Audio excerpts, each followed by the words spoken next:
Hoy 4 de enero celebramos a Santa Ángela de Foligno, terciaria franciscana. En la ciudad de Foligno, en la Umbría, hoy Italia, Beata Ángela, la cual, después de la muerte de su esposo y de sus hijos, siguió las huellas de San Francisco, entregándose totalmente a Dios, y escribió un libro en donde cuenta las experiencias de su vida mística hacia el año 1309. Fue canonizada por el Papa Francisco.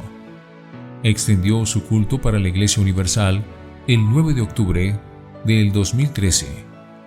A Santa Ángela de Foligno le toca vivir una época en que Federico II estaba en guerra con el papado, el cual tenía poder temporal.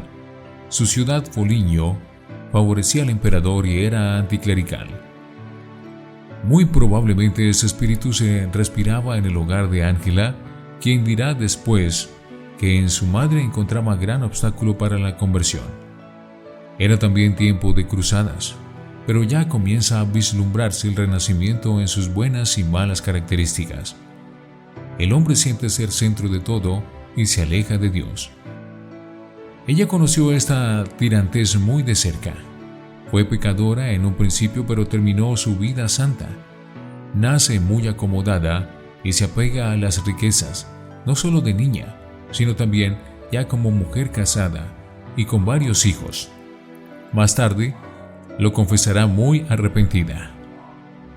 Sin embargo, hacia el año 1285, Foligno está bajo el Papa. Ángela está en sus 30 y por fin, los pecados de su juventud comienzan a producirle dolor en el corazón. Es entonces que pierde a su madre, a su marido y a sus hijos.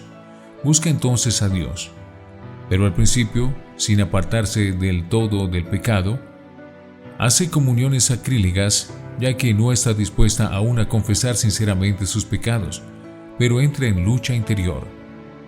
Vive cerca de Asís, y el ejemplo de Francisco le reta. Un día en que se encontraba atormentada por remordimiento de conciencia, pidió a San Francisco que le sacara de aquellas torturas. Poco después entró en la iglesia de San Feliciano mientras predicaba a un franciscano. Se sintió tan conmovida que, al bajar el predicador, se postró ante su confesionario y con gran compunción hizo confesión general de toda su vida, quedando muy consolada. Era el año 1285. Del fraile llamado Arnaldo, poco se conoce, pero sabemos que pasó a ser su confesor, su director y su confidente espiritual. Gracias a sus cartas conocemos a la Beata Ángela. Se trata del memorial de Fray Arnaldo, tesoro de teología espiritual que nos lleva hasta el año 1296, en que se consuman sus admirables ascensiones hasta la contemplación del misterio de la Santísima Trinidad. Tiene muchas visiones místicas, las cuales ella confiesa que no se pueden explicar adecuadamente con nuestros conceptos humanos. Ella enseña que todos los cristianos deben intentar subir la cuesta de la montaña espiritual. Todos están llamados a ejercitarse en la vida ascética, mediante la posesión de las virtudes cristianas y la práctica de la profesión. Al entrar en la ascética y la mística, siendo las 12 mitades, inicial y terminal respectivamente, de una misma vida espiritual, y que nadie se excuse con que no tiene ni puede hallar la divina gracia, pues Dios, que es liberalísimo, con mano igualmente pródiga, la da a todos cuanto la buscan y desean. Escribió sobre el laborioso proceso de su conversión, desde que comenzó a sentir la gravedad de los pecados y el miedo de condenarse hasta el momento en que, al oír hablar de Dios, se sentía presa de tal estremecimiento de amor, que aun cuando alguien suspendiera sobre su cabeza una espada, no podía evitar los movimientos. Además de la autobiografía tomada por Fray Arnaldo, se le atribuyen a la Beata unas exhortaciones, algunas epístolas y un testamento espiritual.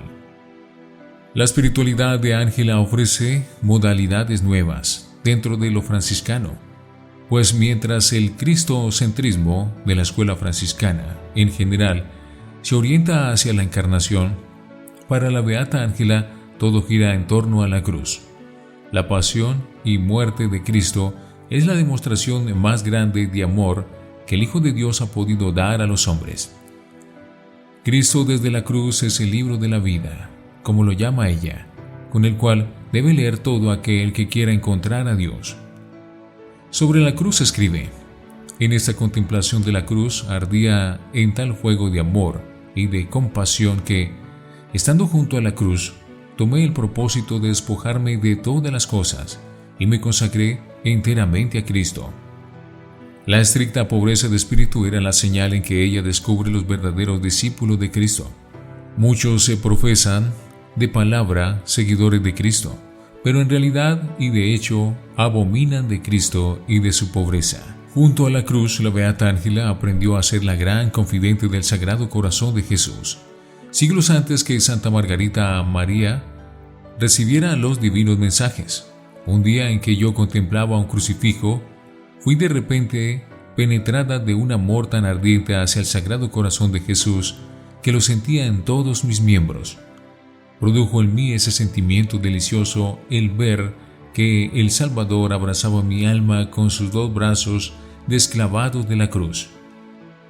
Parecióme también, en la dulzura indecible de aquel abrazo divino, que mi alma entraba en el corazón de Jesús.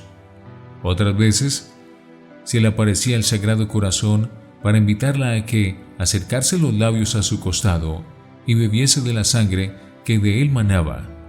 Abrazada en este amor, experimentaba deseo de padecer martirio por Cristo.